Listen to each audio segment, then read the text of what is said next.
Di sini dikatakan ada beberapa kata kerja, ada pergilah, ada jadikanlah semua bangsa muridku, ada baptislah, ada ajarlah, ada melakukan, kalau di dalam bahasa Inggris diterjemahkan dalam bentuk obey, taat, kemudian kuperintahkan, aku memerintahkan, commanded. Sebetulnya ada lagi ketahuilah, juga aku menyertai, itu di dalam bahasa aslinya itu juga merupakan suatu kata aktif, suatu kata kerja. Tetapi dari sekian kata kerja, seringkali kita salah fokus. Banyak gereja fokus hanya untuk pergi dan baptislah. Tetapi kalau kita melihat dari sumbernya, dari konteks aslinya ini, maka sebetulnya yang menjadi kata perintah utama itu adalah jadikanlah semua bangsa muridku. Itu adalah kata perintah utama. Ya. Banyak gereja salah menafsirkan, memikirkan bagaimana pergi, memikirkan bagaimana membaptis, memikirkan bagaimana program-program aktivitas untuk program pembinaan supaya dibekali. Tetapi lupa apa yang mereka lakukan, kadang-kadang kehilangan intinya, yaitu bagaimana untuk memuridkan orang. Kalau di dalam bahasa Inggris diterjemahkan make disciples of all nations. Nah, ini terjemahan bahasa Inggris lebih akurat dengan bahasa aslinya. Karena di dalam bahasa aslinya itu dibentuk oleh dua kata, ya, yaitu sebetulnya make disciple, yaitu memuridkan, menjadikan murid, dan juga segala bangsa. Tetapi di dalam bahasa Indonesia diterjemahkan dipisah jadinya, jadikanlah semua bangsa muridku. Nah, mungkin pemikiran saudara mungkin sama dengan pemikiran saya, karena pada waktu saya melihat perintah ini, jadikanlah semua bangsa muridku, wah, bagaimana mungkin? Susah kelihatannya ya. Kenapa menjadikan semua bangsa muridku?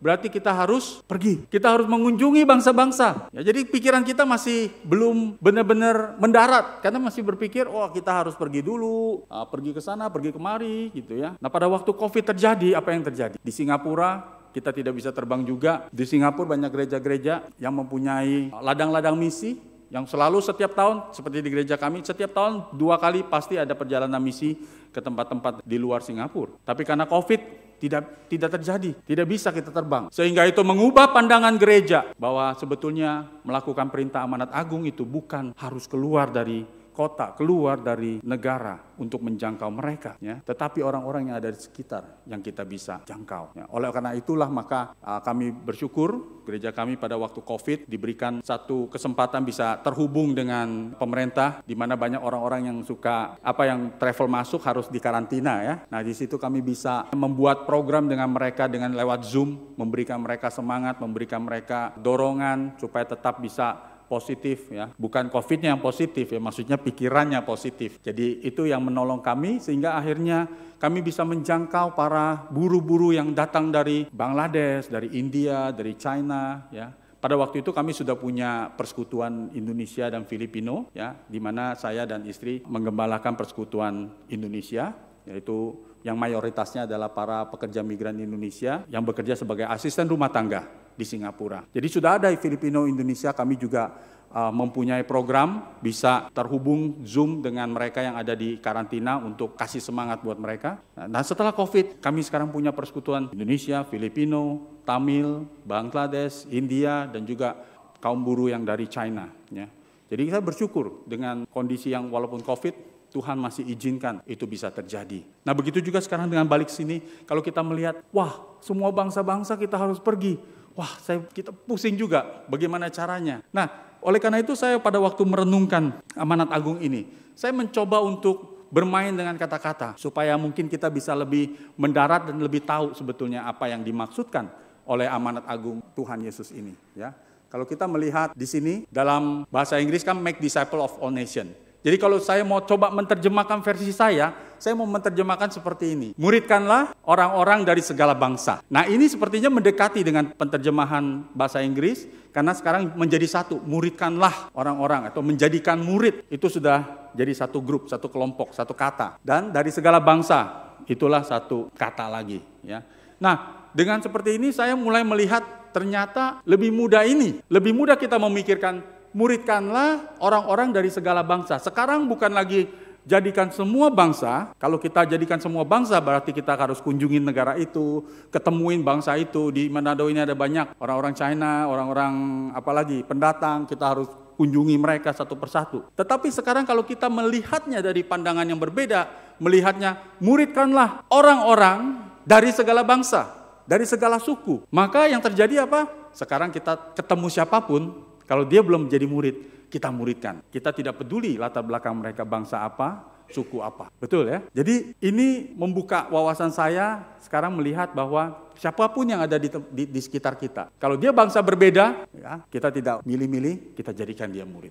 Dan yang perlu kita ingat bahwa amanat agung ini itu bukan optional. Itu ada kata perintah. Jadikan semua bangsa murid. Muridkanlah orang-orang dari segala bangsa. Ini bukan optional, bukan pilihan. Kalau saudara mengatakan saya adalah murid Kristus, murid Yesus, maka saudara harus melakukan ini.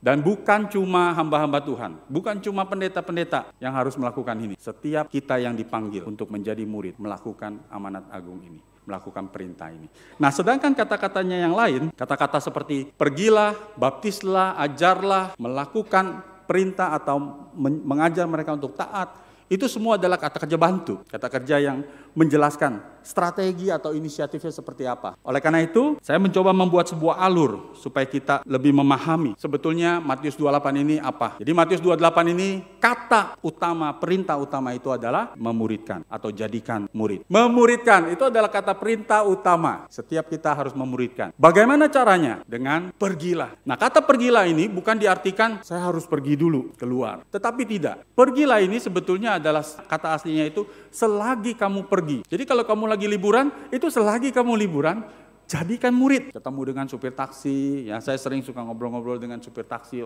online, ya, mencoba untuk melihat gerakan Roh Kudus. Kalau memang misalnya bisa masuk, bisa sharing firman, bisa beritakan Injil. Ya. Selagi kamu pergi, selagi kamu melakukan sesuatu, selagi kamu di rumah, selagi kamu ngobrol dengan tetangga, pergilah itu dengan pertanyaan bagaimana saya bisa menjadikan orang ini murid, yang nanti kita akan lihat lagi seperti apa. Nah, jadi pada waktu pergi, apa yang harus dilakukan? Di dalam konteks amanat agung ini, baptislah. Tetapi tentunya seseorang tidak akan mungkin bisa dibaptis kalau orang itu belum kenal Tuhan, kalau orang itu belum diinjili. Disinilah fungsi penginjilan itu terjadi, di mana gereja mempunyai banyak cara untuk bisa memberitakan Injil, memberitakan kabar baik buat orang-orang yang belum terima kabar baik ini. Ya, penginjilan, inilah penginjilan, baptislah. Tetapi setelah baptis harus diajar.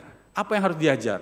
Diajar untuk taat. Taat apa? Semua perintah Tuhan. Bukan cuma sebagian perintah Tuhan yang enak-enak aja, yang ada hubungannya dengan makanan. Ya, orang Manado suka makan toh. Ya, jadi bukan cuma yang makan-makan aja nih yang diikuti, tetapi semua ya kita mau taat. Nah, disinilah fungsi daripada pemuridan itu. Jadi sebetulnya memuridkan itu adalah dengan intensional mengenalkan Tuhan, membawa orang mengenal Tuhan, menjadikan mereka dibaptis dan kemudian juga diajar. Nah, ini yang seringkali kita lupakan. Banyak gereja-gereja, kalau tadi kita melihat kenapa pertumbuhan gereja tidak meningkat, karena banyak orang Kristen tidak memuridkan. Banyak gereja tidak mengajarkan untuk memuridkan. Bersyukur kita semua berada di gereja, di GKM yang punya kerinduan untuk menjadi gereja yang memuridkan. Karena banyak gereja setelah menginjili, setelah menobatkan orang, ya, dibiarkan, lupa untuk diajar seperti yang dikatakan oleh amanat agung ini.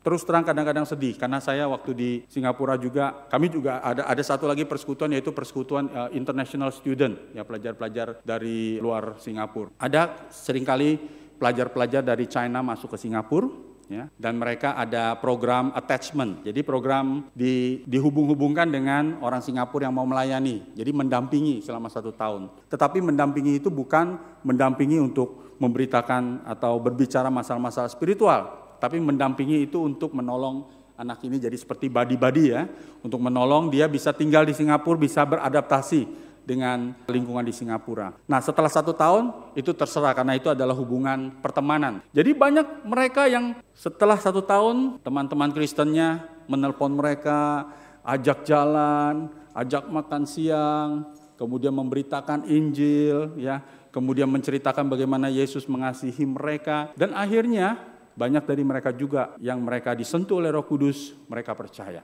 mereka menerima Yesus. Tetapi ada komentar dari mereka, sempat memberikan feedback. Dia bilang, kenapa ya setelah saya terima Yesus, setelah jadi orang Kristen, kok pertemanan saya berkurang? Teman yang tadinya biasanya selalu ngajak makan siang, selalu ngajak ngopi, begitu dia udah terima Tuhan, kok dia nggak telepon-telepon saya lagi, nggak ngajak-ngajak saya lagi. Jadi kita kadang-kadang tanpa sadar, kita menjadikan orang-orang di sekitar kita ini adalah target-target penginjilan kita.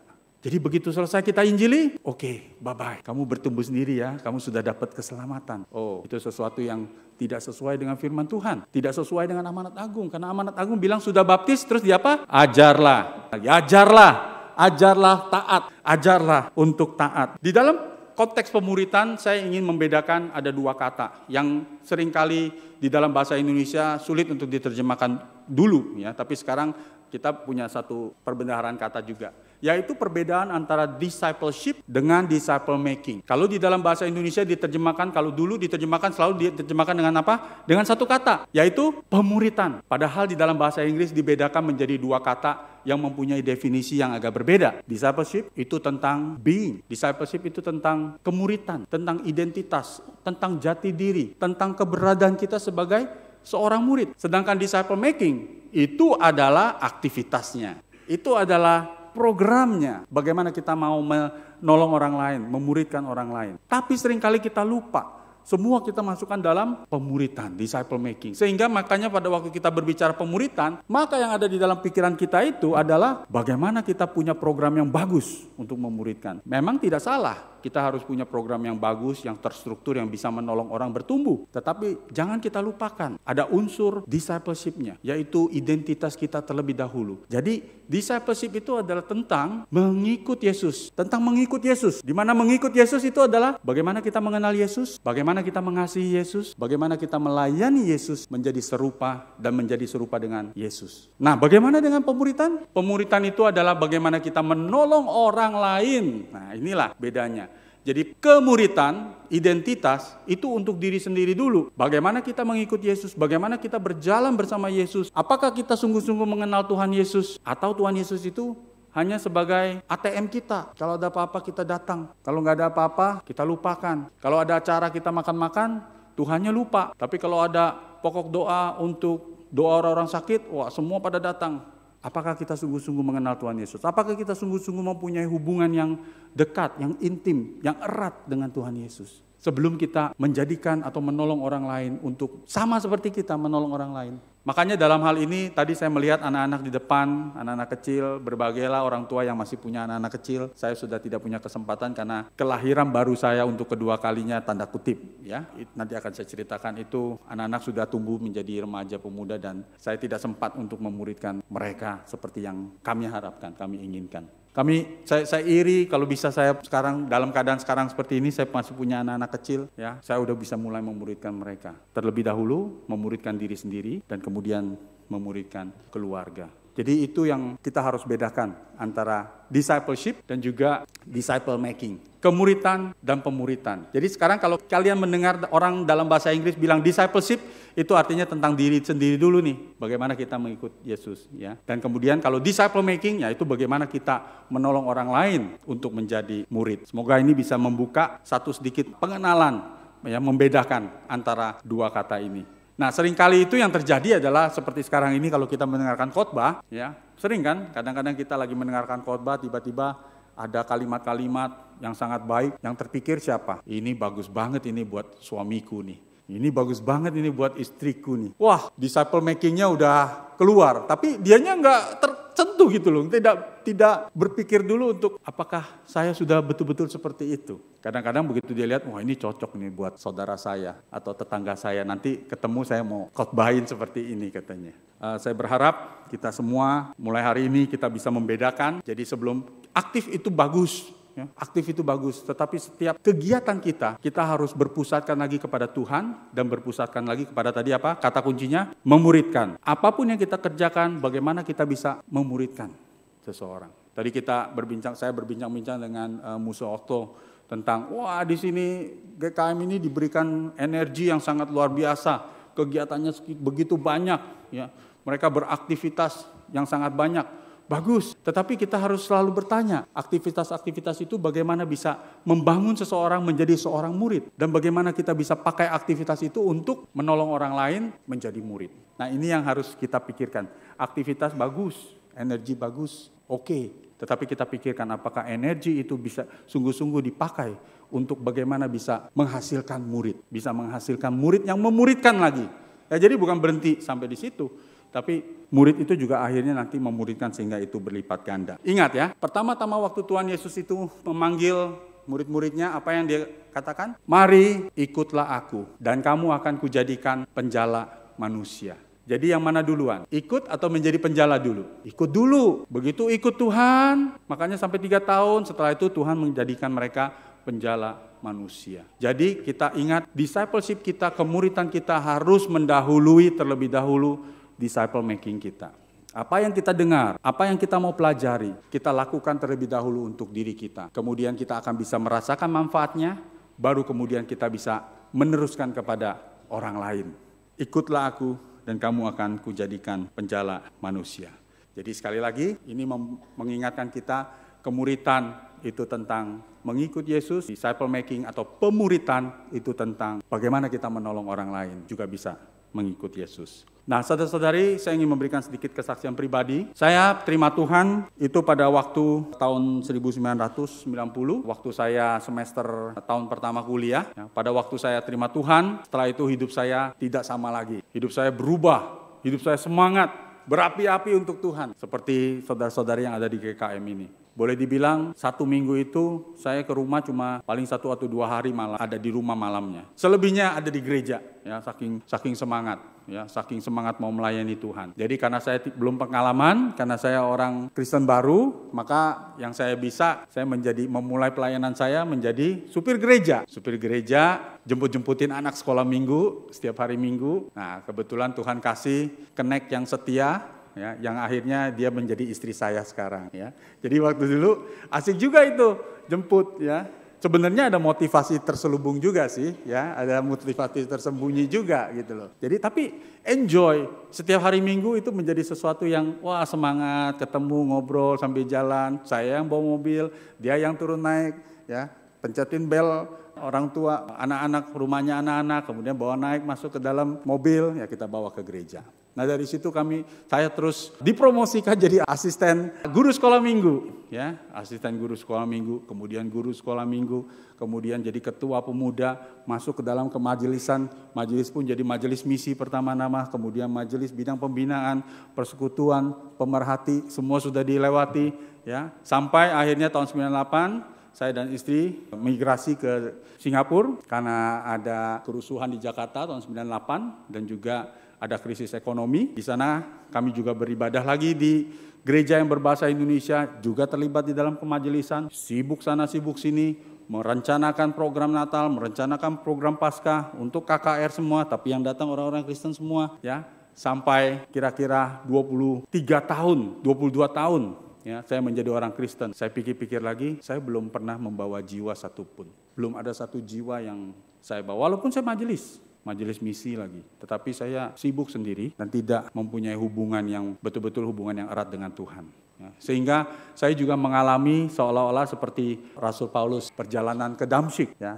Ada satu hari saya lagi mau ke kantor, saya bawa mobil, kemudian saya mendengarkan lagu-lagu rohani, kemudian teringat satu mazmur yang berkata, berbahagialah orang, ya, yang tidak berjalan menurut nasihat orang fasik. Tetapi ada satu bagian yang kesukaannya ialah Taurat Tuhan. Dan yang merenungkan Taurat itu siang dan malam. Terus saya berpikir, saya bertanya sambil berdoa gitu pada Tuhan. Bagaimana supaya bisa merenungkan Taurat Tuhan itu siang dan malam? Tiba-tiba ada satu impresi, tiba-tiba ada satu pertanyaan, ya, seperti teguran, seperti suara Tuhan, tapi bukan dengar langsung, seperti di dalam pikiran Tuhan berbicara, seperti dia bertanya kepada Petrus, kamu mengasihi aku enggak? Waktu itu langsung saya terdiam, kemudian mata saya mulai berkaca-kaca, saya bilang, iya Tuhan, saya mengasihimu, tetapi kamu mengasihi aku, kamu tidak mau mengenal aku, karena sampai hari itu pun, satu kali pun saya belum baca satu Alkitab secara komplit, secara lengkap. 22 tahun menjadi orang Kristen, memang tidak ada yang membimbing saya, karena itulah saya bilang, gereja seringkali melupakan, setelah seseorang bertobat, tidak ada yang membimbing, tidak ada yang mengajari mereka untuk taat apa yang diperintahkan Tuhan. Hari itu menjadi satu pencerahan, menjadi satu kelahiran baru lagi buat saya, ya.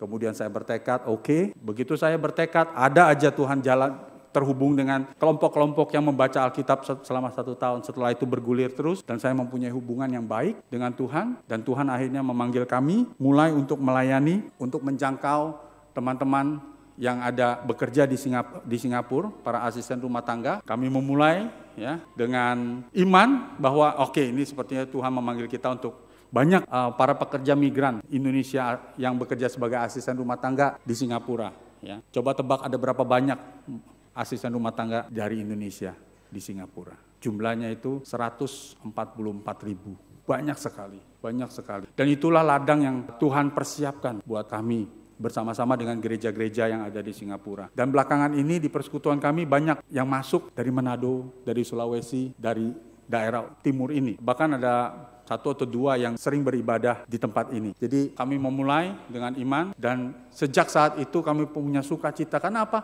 Karena sekarang kami melihat bagaimana jiwa-jiwa dimenangkan. Banyak orang-orang yang merasakan kasih Tuhan. Ya, sampai dengan kali ini kita bisa menjangkau mereka, memberikan satu pengajaran buat mereka, juga melatih mereka untuk punya skills nanti setelah pulang dari Singapura mereka bisa mandiri. Ya, kami bersyukur kita punya satu komunitas sekarang yang kita bisa berdayakan mereka. Ya, ada beberapa yang kami sedang muridkan untuk kembali menjadi missionary, karena Tuhan berikan kami satu anugerah yang indah, yaitu dengan dipanggilnya salah satu dari mereka untuk menjadi misionari kami di Sumba. Sekarang dia sudah pindah ke Batam, membantu pelayanan dengan gereja mitra kami yang ada di Batam. Bahkan sempat masuk ke internet, ini kalau saudara bisa bahasa Inggris, ada kisahnya di Salt and Light, ya. Seorang asisten rumah tangga di Singapura yang pendidikannya cuma sampai SMP, tetapi akhirnya dia bisa upgrade paket C, kemudian dia sekarang sedang studi pendidikan agama Kristen ya di Batam. Kalau tidak ada masalah tahun ini dia akan selesai. Kalau orang ini bisa dipakai untuk menjadi alat di tangan Tuhan, saya percaya setiap profesi kita pasti bisa dipakai. Yang penting adalah bagaimana kita menjalin hubungan kita dengan Tuhan. Dan kami bersyukur ada 1 atau 2 lagi yang sedang kami muridkan, sedang dipersiapkan. Kalau dia tidak ada halangan, mungkin dia akan kembali ke Kupang ya, karena dia sudah mendirikan gereja. Dari hasil gajinya dia membeli tanah, bangun, kemudian kumpulin orang-orang desa, mengundang pendeta untuk menggembalakan, sampai pendeta itu akhirnya meninggal dunia. Bersyukur Tuhan kirimkan temannya yang menjadi guru di sana, ya, dan juga membantu untuk tetap menggembalakan gerejanya. Dan dia punya kerinduan untuk 1-2 tahun ini dia akan kembali ke Kupang untuk menggembalakan gereja. Jadi kami sedang memuridkan dan persiapkan mereka. Dan satu hal yang saya tidak pernah lupa tentang ketaatan, ya, di mana kita belajar ketaatan. Waktu ada satu kesempatan kami melayani seorang teman juga di dalam persekutuan ini yang bukan berasal dari Kristen, keluarga Kristen, tetapi dia dimenangkan di dalam persekutuan, dia terima Tuhan, dan sejak itu dia mau berdoa untuk suaminya. Ya, bertahun-tahun suaminya didoakan, suaminya akhirnya sampai terkena kanker, dan ada satu penyakit yang membuat dia cepat lagi langsung kurus dan waktunya sudah tidak lama lagi. Ya, kami terus melayani, mendoakan sampai pada suatu saat tahun 2021 ada satu hari Rabu, saya ingat sekali karena waktu itu saya sedang kerja, banyak pertemuan, banyak meeting. Waktu pulang saya sebenarnya udah capek, tapi ditelepon sama teman kami ini, dia bilang suaminya ini sedang dalam keadaan sekarat. Bisa nggak datang berkunjung? Waduh, waktu itu udah capek sekali, pulang mau istirahat gitu ya. Saya bilang, oke, bisa nggak hari Sabtu aja? Itu hari Rabu. Hari Sabtu aja deh, karena saya agak capek gitu loh, udah sore-sore gitu ya. Cuma begitu saya sampai rumah pulang, pada waktu mau makan malam, seperti ada gerakan bilang, jangan ditunda, pergi kunjungi. Kemudian saya sharing sama istri saya, ya karena ini kan teman wanita, jadi saya selalu pelayanan harus ada berdua. Jadi kami akhirnya jam 9.30 malam, setengah 10 malam kami kunjungi dia, dan dia tidak keberatan dikunjungi. Dan malam itu suaminya terima Tuhan. Pada waktu kami tanyakan, apakah kamu mau terima Tuhan? Ya. Sampai 2 kali, sampai saya suruh istrinya, coba bisik-bisikin lagi. Dia ngerti nggak apa yang kami katakan ya, karena seperti setengah koma gitu loh. Dan dia bilang, dia menganggukkan kepala 2 kali. Apakah mau dibaptis? Juga dia menganggukkan kepala. Wah, langsung saya sukacita pulang cepat-cepat hubungin pastor mission kami, mission director kami untuk bisa nggak berkunjung untuk baptis dia. Dia tidak bisa di hari Kamis, tapi bisanya hari Jumat. Ya, sehingga kita bikin pertemuan hari Jumat. Pastor kami datang untuk sekali lagi menanyakan, benar nggak kamu terima Tuhan? Dia bilang iya, mengangguk. Kemudian dia dibaptis. Hari Sabtu paginya suaminya meninggal dipanggil Tuhan. Jadi saya bersyukur, itu seandainya saya memaksakan untuk, mendingan saya istirahat, saya tidak taat gerakan daripada Roh Kudus. Mungkin saya kehilangan ini karena hari Sabtu pagi itu. Karena rencananya Sabtu, paling biasanya Sabtu pagi di atas jam 10. Ya, dia dipanggilnya itu sebelum jam 6 sudah dipanggil Tuhan. Ya. Jadi saya bersyukur Tuhan memberikan, sebetulnya tergantung kepada kita apakah kita mau taat atau tidak. Kalau kita taat, kita akan bisa menerima sukacita yang sudah dipersiapkan Tuhan. Kalau kita tidak taat, kita akan kehilangan sukacita itu. Saya berharap hari ini kita mulai serius di dalam hidup kita, khususnya di dalam kemuritan kita. Ini kita punya identitas, kita punya jati diri sebagai seorang murid. Bagaimana kita mengikut Yesus, bagaimana kita berjalan bersama Yesus. Di dalam 2 Petrus pasal 3 ayat 9-10 mengatakan, Tuhan tidak lalai menepati janjinya sekalipun ada orang yang menganggapnya sebagai kelalaian, tetapi ia sabar terhadap kamu karena ia menghendaki supaya jangan ada yang binasa, melainkan supaya semua orang berbalik dan bertobat. Tetapi hari Tuhan akan tiba seperti pencuri. Pada hari itu langit akan lenyap dengan gemuruh yang dahsyat dan unsur-unsur dunia akan hangus dalam nyala api. Dan bumi dan segala yang ada di atasnya akan hilang lenyap. Tuhan itu sabar. Masih menunggu kita. Tetapi kesabarannya itu bukan berarti tidak akan ada penghukuman, tidak akan ada hari Tuhan. Hari Tuhan itu akan datang seperti pencuri. Saya teringat dengan perkataan, kalau kematian Tuhan hanya memberikan kita keselamatan, maka pada waktu kita terima Tuhan, berdoa minta Tuhan masuk dalam hidup kita, saat itu juga Tuhan bisa ambil kita. Selesai sudah masalah kita kan, karena kita mau menerima keselamatan. Tetapi pada kenyataannya kalau kita masih sampai duduk di tempat ini, kita masih bisa beribadah bersama-sama. Tuhan punya rencana buat setiap kita. Tuhan punya rencana. Seberapapun usiamu, engkau pasti punya kemampuan, kapasitas. Yang penting adalah hatimu apakah siap taat kepada Tuhan. Dan inilah kita kembali lagi diingatkan Matius 28 ayat 18-20. Hari ini saya ingin mengajak dan juga mengundang respons dari saudara-saudari sekalian. Kalau hari ini kita mendengarkan, kalau saudara-saudara mendengarkan tentang Matius 28, 18, 20 ini, tentang perintah amanat agung ini. Dan kalau ada gerakan di dalam hatimu untuk kembali rededikasi, dedikasi lagi, komitmen lagi, berjanji lagi kepada Tuhan. Tuhan, tahun ini walaupun sudah setengah jalan, saya ingin kembali mengenal Engkau. Saya ingin kembali dekat kepada Engkau. Saya ingin kembali mempunyai hubungan yang akrab lagi, yang intim lagi, sama seperti pada waktu pertama kali. Saya percaya setiap kita mengalami itu. Waktu pertama kali kita sungguh-sungguh terima Tuhan, semangat kita, api kita untuk memberitakan Injil ataupun melayani Tuhan itu akan berbeda dengan yang sekarang ini. Karena saya pun merasakan itu. Jadi hari ini kalau kita digerakkan untuk kembali mendedikasikan ulang, mendedikasikan komitmen lagi bahwa ya saya mau sungguh-sungguh menjadi murid. Murid yang mengikut Tuhan dan murid yang menolong orang lain juga untuk mengikut Tuhan, berjalan bersama-sama dengan saya.